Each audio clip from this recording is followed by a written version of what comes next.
Welcome to the module on Wellness World, Producing Well-Being.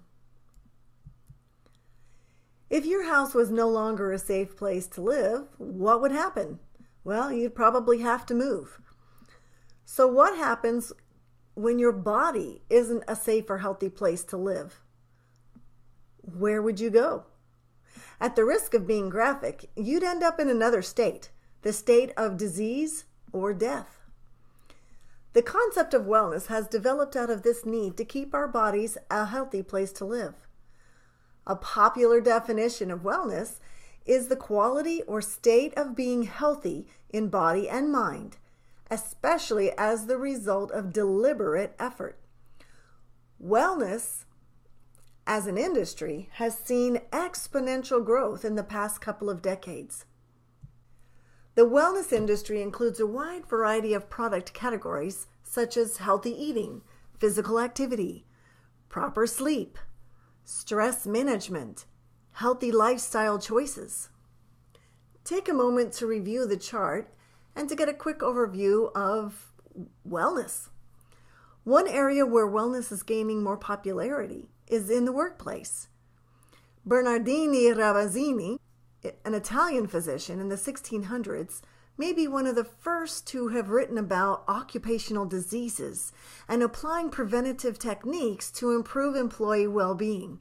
By the early 1800s, as the Industrial Revolution was expanding, a Welsh social reformer named Robert Marcus Owen proposed the concept of 8 hours labor, 8 hours recreation, and 8 hours of sleep.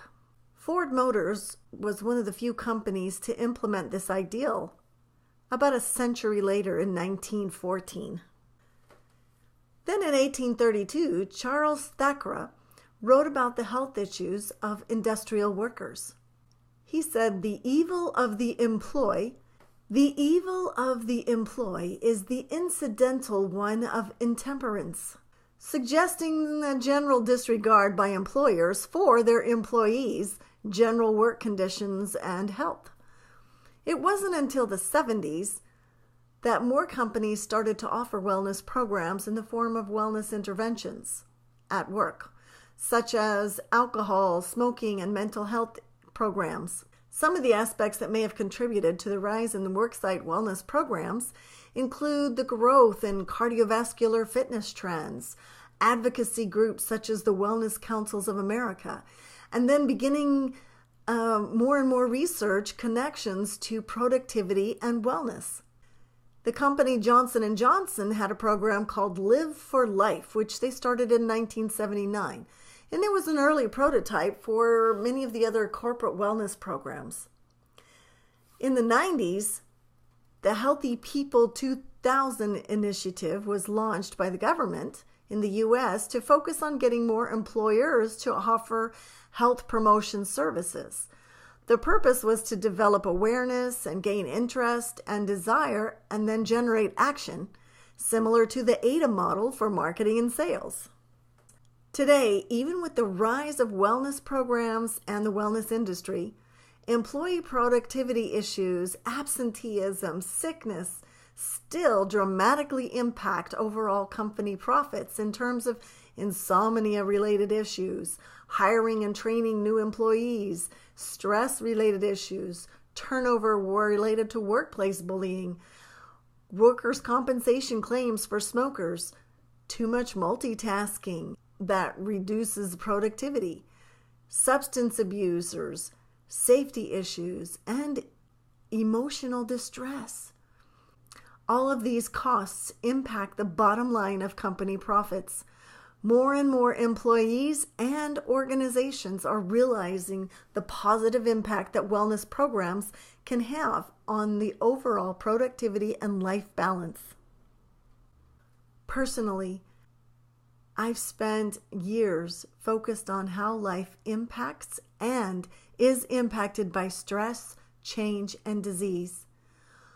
Especially with the fast pace of life today, we often overlook the importance of wellness or living life in harmony. The following is an excerpt from Harmony training that I developed to teach activities and skills needed not to just survive, but thrive today. Think about what singing in harmony sounds like. It flows in a rhythmic, fluid, synchronized manner. It calms and energizes you all at the same time. Now think about what happens when you hear discord or disharmony, that sound of scratching on the chalkboard. It creates the same sensation as shriveling up in pain. Think about your vibe. Our mental, emotional, spiritual, social, and creative environment is impacted by the choices we make in our own lives. When those choices create disharmony, our cells, brainwaves, and neuroreceptors begin to cringe and shrivel up, reducing the efficiency of our internal communication process and then impacting our well-being. The body becomes stressed, inflamed, and toxic, allowing dis-ease. Life is fluid. It's in constant motion. Try standing still on one leg. Your body is still moving, trying to stay still. Just like with our own lives, we have multiple roles that pull us in different directions and create disharmony. Sometimes that life can feel like it's spinning out of control, which creates the state of inflammatory toxicity. The longer you stay in that state, you increase the likelihood of acquiring dysfunction, dis-ease, or emotional distress. When you completed the Rhythm of Change profile assessment, you saw an introduction to the dances or areas of harmony. And now you wonder, how does this relate to harmonious wellness? By adding activities in each of the harmonies, especially the one that you needed more of, you energize your body, your mind, your soul, your emotions, and your creativity. You'll discover activities that achieve harmonious balance and joy. When you use these harmony activities, you become wellness in motion. The philosophy, expressing life in harmony, leads to joy and wellness. That empowers you to express your life in the fullest quality harmony. Think back to the changes that you'd like to make in your life. Which harmony areas would help you enhance those changes as you go through the stages of change? Before we finish this module, here is some marketing to consider. Let's think about this image from an advertisement. What's the likely message? Who's being targeted? How likely is the message to create action? And how would an image like this influence your personal attitude? When you combine all this recent new knowledge of fitness styles, behavior change models, segmentation options, health systems, the wellness industry, you'll find that even your marketing feels healthy and harmonious, whether you're marketing a product that already exists or designing a new one. As we conclude this module, can you answer the following questions? What is wellness? What's the general history of wellness in the workplace? What are some issues that impact worksite wellness? How does living in harmony help you have a quality life? Thanks for listening to the module.